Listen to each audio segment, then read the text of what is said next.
Vous savez que on a beau parler des marches qui s'en viennent, on a vraiment un format sur lequel on s'attendait, hein, un format sur lequel on sait d'avance à quoi ça va ressembler, tout ça. Mais là, il y en a une qui est quand même qui a quand même un format différent. C'est les professionnels en marche. Et puis, moi, je peux vous le dire, là, je ne sais rien de cette activité-là, mais ça m'a interpellé quand j'ai vu ça. Docteur Robert Béliveau est là-dessus, Jessica Di Giovanni. En tout cas, j'en ai deux qui vont nous l'expliquer, qu'est-ce que ça en est. Alors, on les accueille. Madame Nordia, qui est avec nous. Bonjour. Et puis, j'ai Jessica également. Alors, Jessica, bonsoir. Merci d'être là. Merci. Merci beaucoup pour l'invitation aussi. Ben, merci à vous d'avoir répondu. Et puis, parlez-nous donc de cet événement-là qui va avoir lieu le 28 août prochain. Oui, donc cette manifestation-là, ça a été organisé par Canadian Frontline Nurses. En français, c'est infirmières et infirmiers du premier ligne de Canada. C'est une organisation qui a été créée par deux infirmières d'Ontario l'année passée qui ont perdu leurs emplois parce qu'ils ont parlé contre le gouvernement, contre les mesures sanitaires, puis contre l'injection expérimentale. Donc, à date, depuis l'année passée jusqu'à maintenant, on est plus que 300 infirmières partout au Canada. Je pense que Nordia et moi-même, on est les seules deux infirmières du Québec. Ouais. Okay, c'est pas rien là, c'est pas rien ce que vous nous dites ce soir là. Donc, vous seriez deux infirmières du Québec qui prenaient une position quand même publique. Oui. Oui. Est-ce que vous avez, je suis curieux, là, mais peut-être que je ne peux pas poser la question, mais est-ce que vous avez dû être protégé par vos syndicats respectifs pour avoir le droit de vous lever ou ça s'est bien passé? Oui. Non, ben moi, personnellement, je ne suis pas syndiquée. Je travaillais avec le public avant, mais là, je suis allée plus en privé avec une agence. Puis je vais vous dire directement à vous, Samuel, puis à tous les spectateurs, que moi, j'étais convoquée par mon ordre. Donc, en tout cas, ça, je pourrais expliquer mon histoire la journée du 28 août, plus en détail. Et donc, c'est ça. Donc, ils m'ont demandé de plus partager sur mes réseaux sociaux et tout ça. Mais comme je vous ai dit, le 28, si vous voulez en savoir plus, mobilisez-vous, puis vous allez savoir mon histoire, pas seulement mon histoire, mais aussi des histoires d'autres infirmières qui ont été convoquées par leur dossier. OK, c'est intéressant, c'est surprenant même. Et vous, Jessica, est-ce que vous avez été convoquée par votre ordre? Pas à date. Je sais ça va probablement venir bientôt, surtout peut-être après le 28 août. C'est sûr que le but de cette manifestation, c'est d'unir le Québec avec le restant du Canada, parce que ce que moi j'ai remarqué, et Nordia aussi, on fait partie d'une organisation de Canada, mais ça inclut pas vraiment le Québec. À cause de cette barrière linguistique, on a réalisé qu'on n'a pas beaucoup d'infirmières du Québec qui font partie de Canadian Frontline Nurses. Puis, le but vraiment, c'est d'unir tout le monde, toutes les organisations. J'ai su après qu'il y avait un groupe qui s'appelle Réinfo COVID, qui inclut les infirmières de Québec puis les médecins. Donc, c'est important d'avoir tout le monde parce qu'il y a plein de groupes partout, mais personne s'en parle entre eux. Fait que moi, je veux vraiment avoir tout le monde cette journée-là. Puis, c'est pas juste les professionnels. Je trouve que tout le monde est essentiel. Tout le monde. Mais cette journée-là, c'est professionnels de la santé. Donc, il va y avoir des préposés, des infirmières. Il va y avoir aussi une organisation qui s'appelle Police on Guard for Thee. C'est un autre groupe qui a été créé en Ontario. Ça inclut tous les policiers au Canada qui sont contre les mesures sanitaires. Donc, on espère que pour le 28 août, il va y avoir, ça peut encourager les policiers de Québec.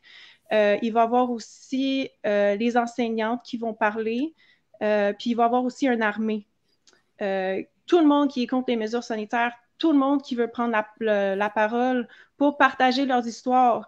Tu sais, moi, mon but personnel, c'est vraiment d'encourager les gens à poser des questions. Puis c'est ça qu'on avait appris à l'école en soins infirmiers, c'est vraiment de poser des questions. Il n'y a pas de logique. on peut pas fonctionner en tant qu'infirmière si on pose pas de questions. Puis pourquoi moi, je suis traitée comme un bad nurse ou un complotiste si je pose des questions? C'est pas normal. On a tout le droit. C'est pas parce que c'est les mesures sanitaires qui étaient créées par les gouvernements que ça doit être acceptable. Moi, j'ai vu des conséquences chez mes patients. J'ai entendu des histoires des autres infirmières. Il y a des conséquences. Il y a deux côtés. Puis c'est ça qui est important pour que les gens soient au courant. Il y a deux côtés. Oui, je comprends la COVID puis tout. Il y avait des décès, mais en même temps, il y a des conséquences à cause de ces mesures-là. Puis c'est quoi les conséquences de ces mesures-là? Moi, j'avais un patient qui a dit qu'il a commencé à boire de l'alcool à cause de cette année, à cause des mesures sanitaires. Moi, je peux parler toute la soirée à cause j'ai quand même beaucoup d'histoires à partager. Mais puis ce que j'ai remarqué aussi, c'est qu'il y a un manque d'éthique depuis l'année passée.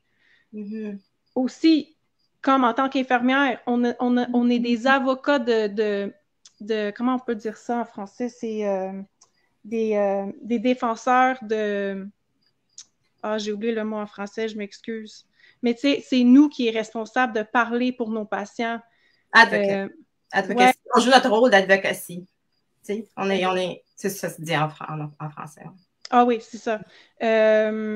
Donc, c'est ça, c'est une place, le 28 août, c'est vraiment une place pour que tout le monde puisse partager leurs histoires, pour que le public soit au courant qu'on n'est pas des complotistes, on n'est pas des personnes qui veut faire mal, c'est vraiment d'encourager les gens, puis d'unir tout le monde ensemble. Alors, si je comprends, c'est pas une marche, mais un rassemblement.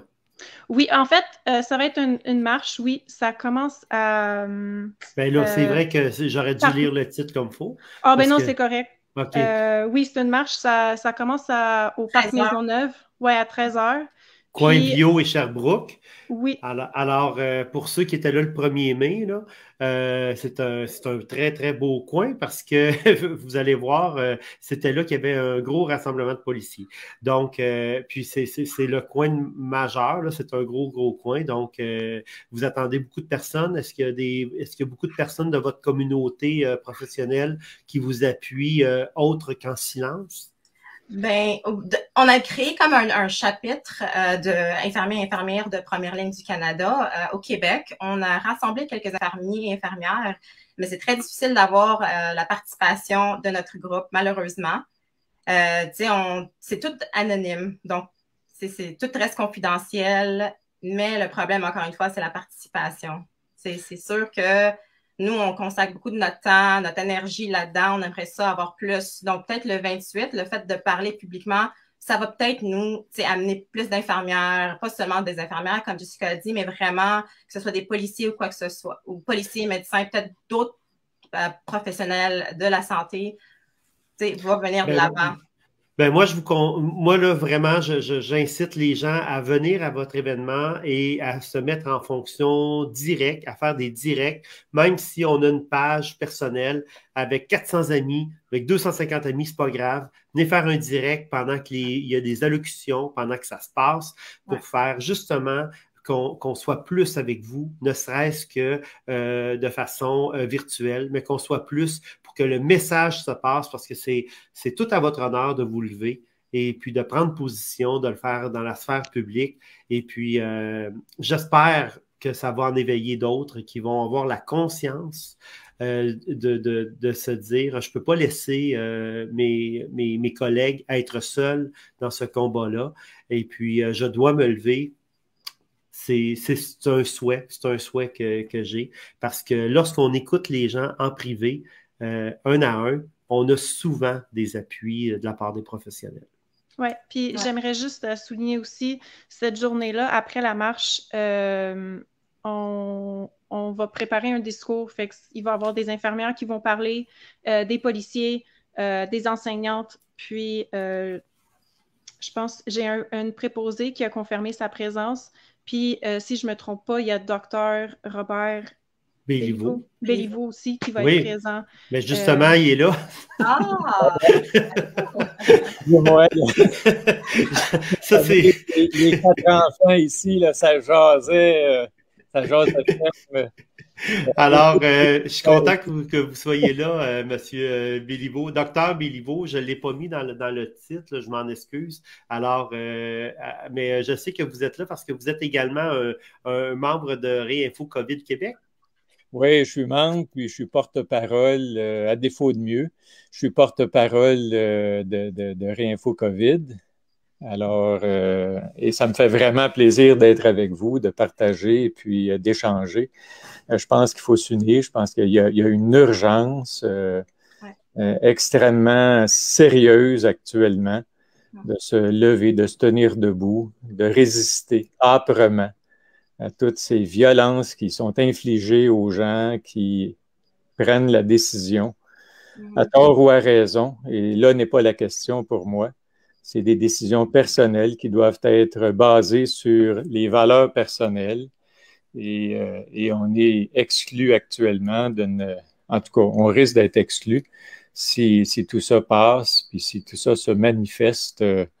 Il y a quelque chose d'intolérable sur le plan sociétal.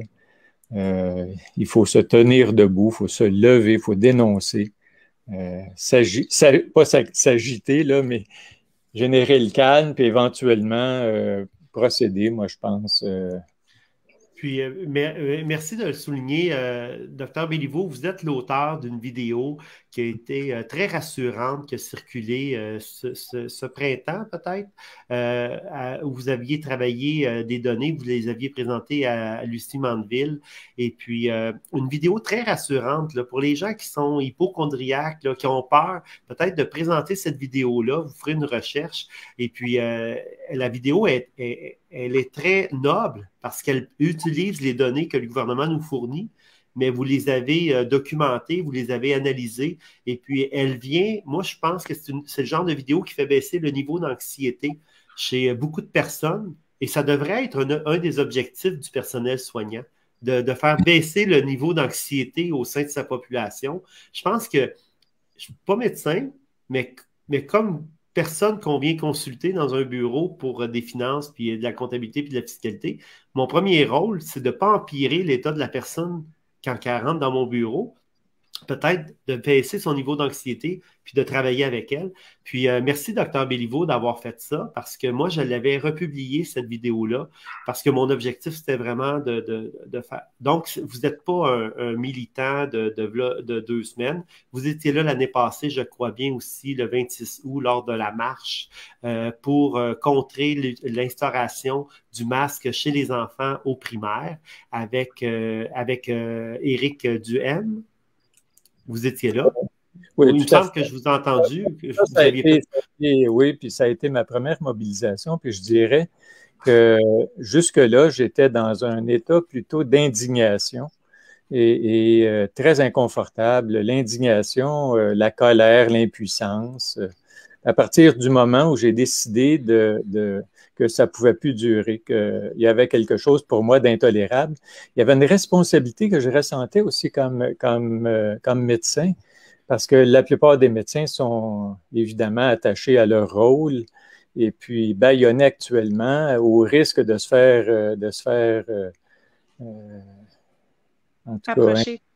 Par le syndic et puis menacés. Et d'ailleurs, moi, j'ai pratiqué pendant 40 ans la médecine. Je n'ai jamais eu aucune enquête.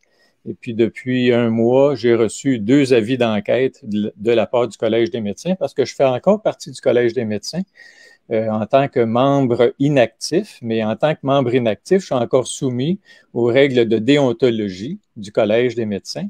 Donc, donner des informations justes, basées sur la science. Et puis ça, pour moi, ça a toujours été une base pour moi, la science. La science, c'est l'art de débattre. C'est pas l'art d'imposer, c'est pas l'art de dicter, c'est l'art de débattre, de réfléchir. Il y a très peu de choses qui font l'unanimité en médecine. Il faut le savoir. Il faut savoir qu'il y a une expertise ici qui va dire cela, puis il y en a un autre qui va venir contrebalancer. Il y a des angles morts à chaque expertise. Et puis, il y en a en médecine familiale aussi. C'est pour ça qu'on a besoin les uns des autres. Et puis, on a besoin de nos patients pour nous éduquer aussi.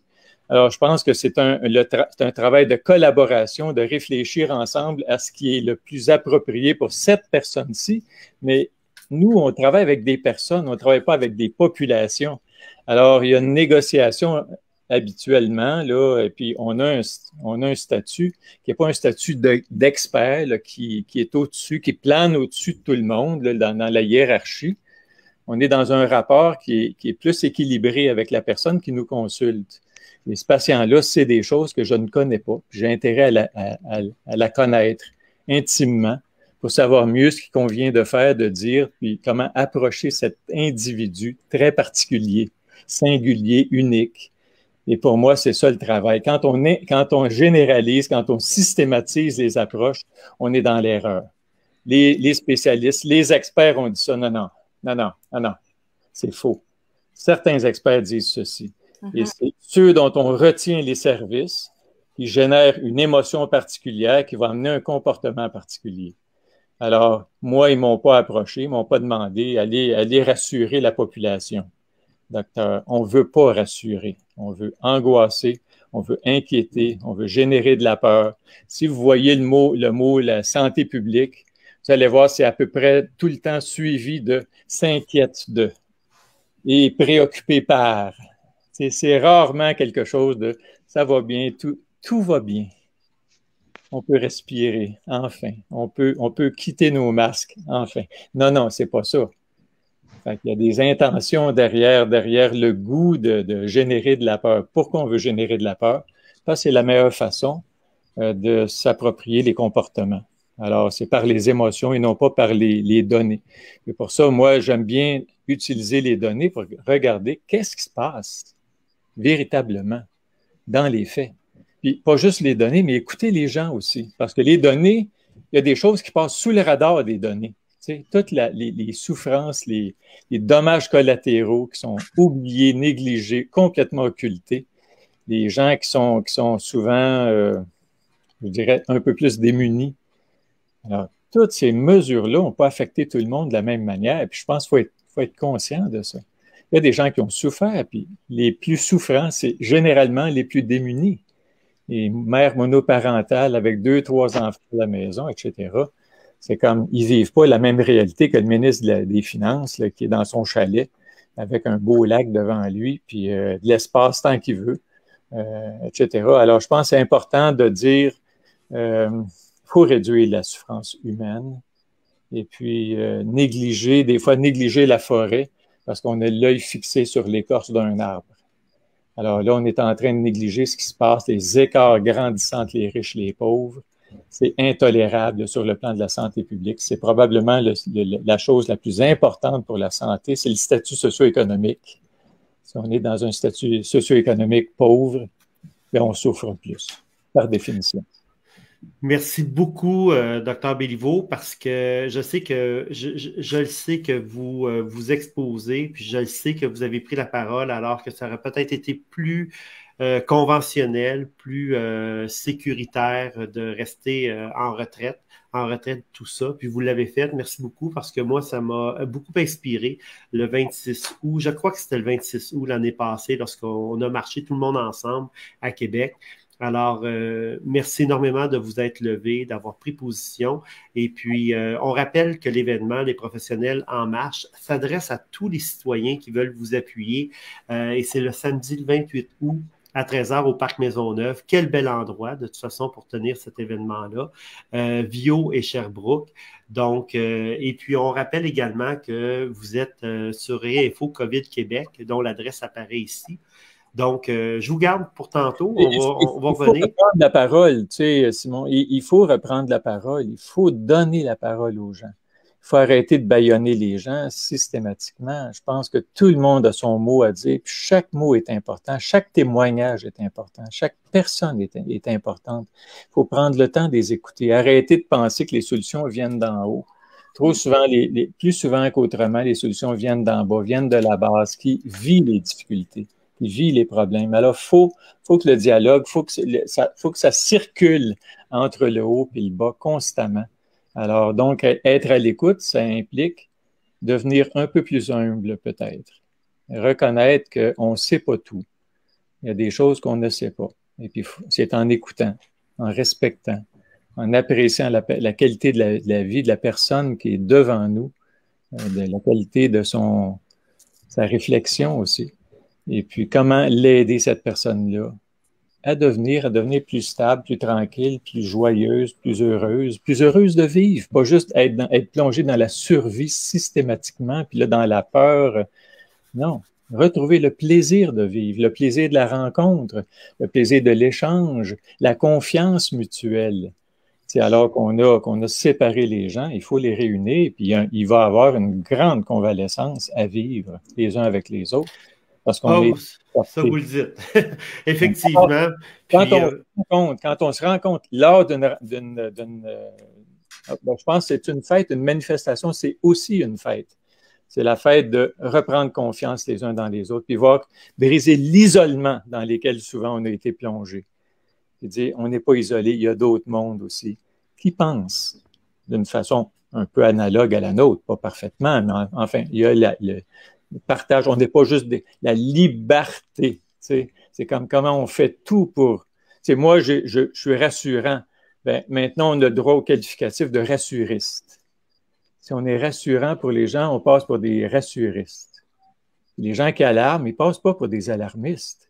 Mais on est tout le temps en train de discréditer ceux qui veulent calmer les enjeux, rassurer, regarder, se donner un peu de recul par rapport à la réalité pour agir de façon plus efficace, plus calme, plus créative aussi.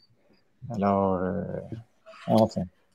Merci beaucoup. Je passe au prochain segment avec merci beaucoup Nordia, merci beaucoup Jessica, merci beaucoup M. Béliveau. On se revoit tout de suite dans pas long.